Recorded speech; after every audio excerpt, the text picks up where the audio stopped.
I think બધી જગ્યાએ most common challenges હોય છે જનરલી. એના માટે એવું હોય છે કે મેનેજમેન્ટ એમને પ્રોપર નથી લાગતું, સ્મૂથ નથી લાગતું,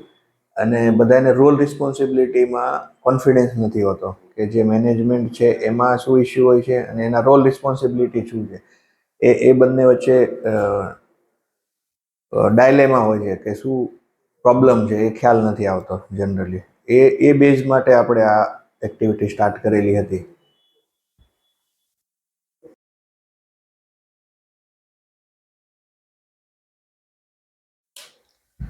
ઓકે, આ પ્રોસેસ સ્ટાર્ટ કરતા પહેલાં એક્સપેક્ટેશન એ હતા મારા કે દરેક ટીમ મેમ્બર એના રોલ રિસ્પોન્સિબિલિટી સમજે અને એક એની પોતાની એસઓપી સમજે અને એના બેઝ ઉપર કંપની માટે, એના ગ્રોથ માટે અને એના ગોલ માટે કામ કરે. આ જનરલી એક્સપેક્ટેશન હતા કે આપણે કામ આ રીતે કરવું જોઈએ, તો આ પ્રોસેસ, આ સ્ટડી કે આ એક્ટિવિટીનો કોઈ મિનિંગ રહે. અને એના સ્ટ્રેટેજિક ગોલ એ બી આપણે મેજર કરતા રહીએ એના સ્ટેપ્સમાં કે અગર આ આપણે અહીંયા સુધી જવું છે તો એના સ્ટેપ્સ ગોલ શું હોય કે લાઈક તમે first step, second step, third step કઈ રીતે આ કરી શકો અને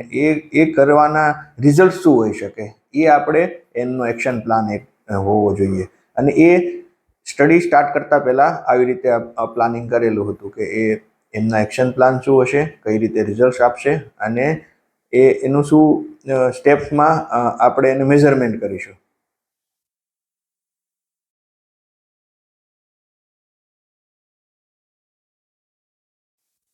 હા, ક્લાઇમેટ સ્ટડી કરવાના બેનિફિટ મળ્યા અને એ બેનિફિટ્સમાં લાઈક એવી રીતે જોયું આપણે કે જે થોડું આપણા માટે ઇઝી હતું સમજવું એકલા માટે કે સ્ટ્રેન્થ શું છે, વીકનેસ શું છે અને આપણા થ્રેટ્સ શું છે. પણ એ ટીમ માટે સમજવું એ થોડું અન્ડરસ્ટેન્ડિંગ આખી ટીમનું, આખા મેનેજમેન્ટનું ક્લિયર થયું.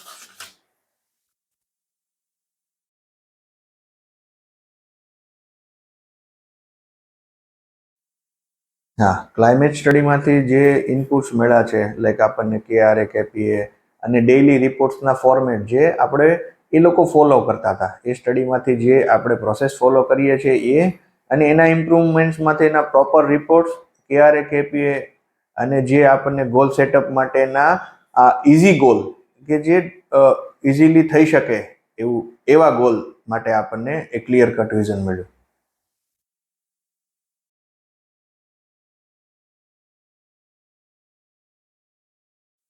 એટલે જે આ ક્લાઇમેટ સ્ટડી આપણે કરીને એના બેઝ ઉપર આપણને સ્ટ્રક્ચર્ડ વેમાં એ બેનિફિટ્સ દેખાયા કે એ આખી ટીમ એક સિંક્રોનાઇઝ થઈ શકી અને એમને પોતાના લૂફોલ્સ અને પોતાના જે વીકનેસ છે એ બી દેખાણી અને એમને સામે એમના સ્ટ્રેન્થ બી દેખાય. એટલે ઓવરઓલ કહી શકાય કે જે આપણા વીકનેસ હતા અને જે એને કન્વર્ટ સ્ટ્રેન્થમાં થઈ અને એ જ આપણે ગોલ એમને પોતાને સેટ કરવા માટે આ એક ઇઝી સ્ટેપ હતું કે એમને ડિઝાયરેબલ ગોલ એમના બી સેટ થઈ શક્યા.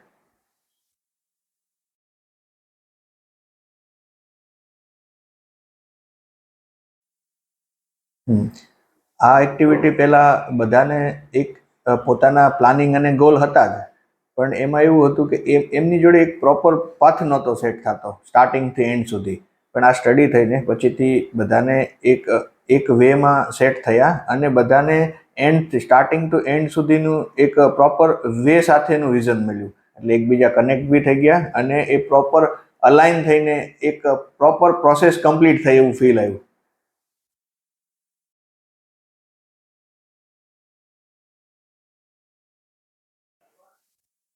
આ આ પ્રોસેસમાંથી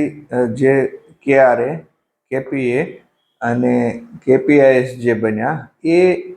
એનાથી બેનિફિટ્સ એ થયો કે એક ટીમને અન્ડરસ્ટેન્ડિંગ આવી ગયો આખો કે આ રીતે પ્રોસેસ, આ સ્ટાન્ડર્ડ પ્રોસેસ છે, આ ફોલો કરવાથી ઘણા બેનિફિટ્સ થશે ભવિષ્યમાં. અને સૌથી મોટું સરપ્રાઇઝ મને એ થયું કે જે પ્રોબ્લેમ્સ હતા, જે વીકનેસ, સ્ટ્રેન્થ હતી ને ઇન્સાઇટ હતા, એ મારા સુધી તો બધા પ્રોપર જાણકારીમાં હતા જ, પણ ટીમને જાણ થઈ અને એ તમારો HR થ્રી એવી સચોટ ઇન્ફોર્મેશન મળી કે એ લોકો બી સરપ્રાઈઝ થયા કે આ ઇન્ફોર્મેશન હું વારંવાર આપવા છતાં બી એટલી લાઇટલી જ લેતા હતા, પણ તમારા HRની જે 2-4 દિવસની સ્ટડીથી જે એમણે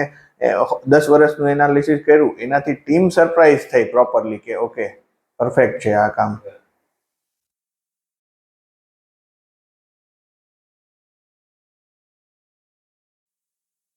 જે આપણો લાસ્ટ વર્કશોપ અને જે અલાઇનમેન્ટ સ્ટડી માટેની જે આપણી ફાઇનલ મિટિંગ્સ હતી એમાં એટલું સરપ્રાઇઝિંગ રિઝલ્ટ મળ્યું અને સરપ્રાઇઝિંગલી એ પ્રેઝન્ટ થયું કે જે મારો ગોલ હતો 3 વર્ષના એન્ડ સુધીમાં શું એક્ટિવિટી કરવાનો એ જ કદાચ ટીમને અંદાજ નહોતો એ લેવલનો, જે મારું જગ્યાએ એ પ્રૂવન હતું એ તમારો HR જોઈ અને એમણે એ ટીમ સુધી પ્રોપર વેથી પહોંચાડ્યું અને એમને ફ્રેક્શનલી એ રીતે અચીવ કરવા માટેનો પ્લાનિંગ શોર્ટ ટર્મ ગોલમાં કન્વર્ટ કરીને એક ચેલેન્જીસ આપ્યા છે અને એ ચેલેન્જીસ બી એવી રીતે આપ્યા એ પ્રોસેસ દરમિયાન કે એ ટીમે એ ગોલ સેટઅપ પ્રોગ્રામમાં એટલું જે ગોલ અચીવ કરવા માટે જે ફ્રેક્શનમાં જે પાર્ટ હોવો જોઈએ, જે નેક્સ્ટ યર ટાર્ગેટ હોવો જોઈએ, એ બી એમનો એટલા ઉત્સાહ સાથે એ સામેથી બી એમને સ્વીકાર કર્યો. તો એ બહુ સરપ્રાઇઝિંગ અને બહુ સારું રિઝલ્ટ છે કે એ ટીમને બી એક ગોલ દેખાઈ ગયો છે અને એમને ફ્રેક્શન કરીને રિવર્સ એન્જિનિયરિંગથી એ આ વર્ષે કેટલું કામ કરવું જોઈશે, નેક્સ્ટ યર કેટલું કરવું પડશે અને એના પછી કેટલું કરશે. તો એ ગોલને એકદમ ઇઝી ગોલ નહીં પણ સ્ટ્રેસ ગોલ એટલે એ મલ્ટિપ્લિકેશનમાં લઈને એ મારો જે પ્લાનિંગ હતો 3 વર્ષ સુધીનો, એ જે ટીમને કદાચ ખ્યાલ બી નહોતો કે આ પ્લાનિંગ છે, હવે એને એ બી ખ્યાલ આવી ગયો છે અને એ અચીવ કરવા માટે એમની જે તૈયારીઓ છે એ બી હવે એ લેવલની જ છે.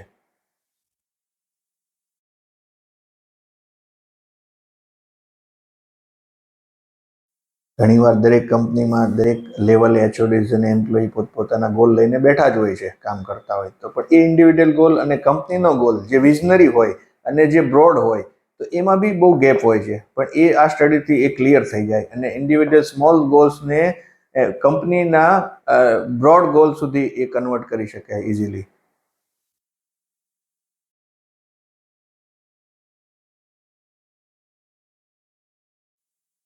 અત્યાર સુધીની જે પ્રક્રિયા જે પ્રોસેસ થઈ એનાથી તો ફૂલ સેટિસ્ફેક્શન છે અને એની સામે અત્યાર સુધીનું રિઝલ્ટ બી ક્લિયર છે એટલે સેટિસ્ફેક્શન છે. અને હવે પછીના સ્ટેપ્સ અને હવે પછીના રિઝલ્ટ એ સેટિસ્ફેક્ટરી થઈ શકે એવું બી કોન્ફિડન્સ છે. એના માટે જે પ્રોસેસ કરવાની છે, જે વીકલી બેઝિસ, ડેલી બેઝિસ, જે ગોલ રિલેટેડ ઇનપુટ થાય છે, જે પ્રોસેસ થાય છે, જે એક્શન પ્લાન બને છે એને ટ્રેક કરવાના છે અને એ જે ટ્રેક પ્રોસેસ કઈ રીતે થશે અને એમાં કઈ રીતે બધાને હેલ્પ કરીશું એના બેઝ ઉપર વધારે કોન્ફિડન્ટલી રિઝલ્ટ મળશે. તો હવેનો પ્રોસેસ અને ફ્યુચર એ ક્લિયર જ છે અને કોન્ફિડન્ટ છીએ કે એ અમારો ગોલ અચીવ થઈ જશે.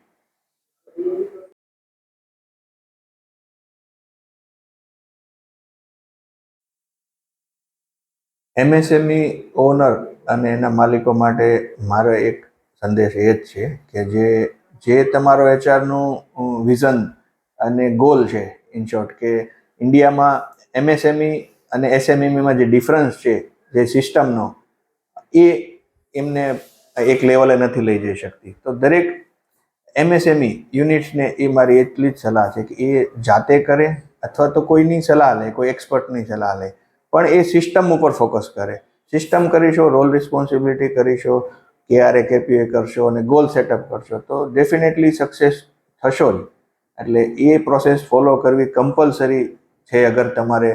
ડેવલપ થવું છે, ગ્રોથ કરવો છે.